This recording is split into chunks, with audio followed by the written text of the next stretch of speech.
Je l'ai trouvé un matin de pluie. Le ciel pleurait doucement, et moi, j'étais au volant, fatigué, roulant sans vraiment penser. C'est près d'une station-service, sur le bord de l'autoroute, que je l'ai vu.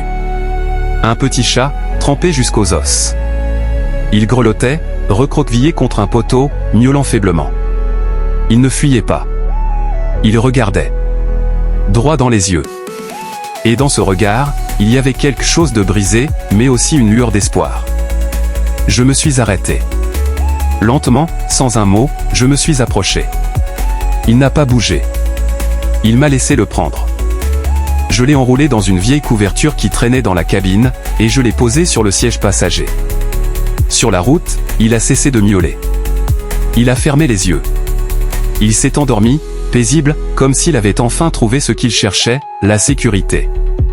Je l'ai appelé Captain.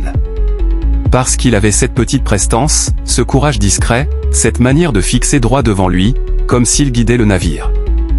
Depuis ce jour, Captain est devenu mon copilote. Chaque matin, il grimpe sur le tableau de bord. C'est son spot. Il regarde les paysages défiler, les villes passer, les montagnes, les couchers de soleil. Et parfois, il se perche derrière le volant, les pattes posées comme s'il conduisait lui-même le camion. Moi, je ris. Et ceux qui nous croisent s'arrêtent souvent pour lui faire une photo. Mais Captain, ce n'est pas qu'un chat mignon. C'est un compagnon, un confident silencieux.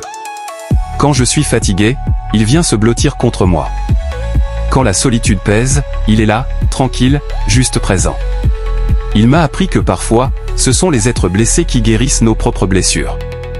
Et que dans ce monde pressé, bruyant, parfois cruel, un simple regard peut tout changer. Captain m'a choisi, ou peut-être est-ce moi qui l'ai trouvé. Mais une chose est sûre, ce jour-là, sous la pluie, deux âmes perdues se sont reconnues. Et depuis, on roule ensemble. Vers n'importe où. Du moment qu'on est côte à côte.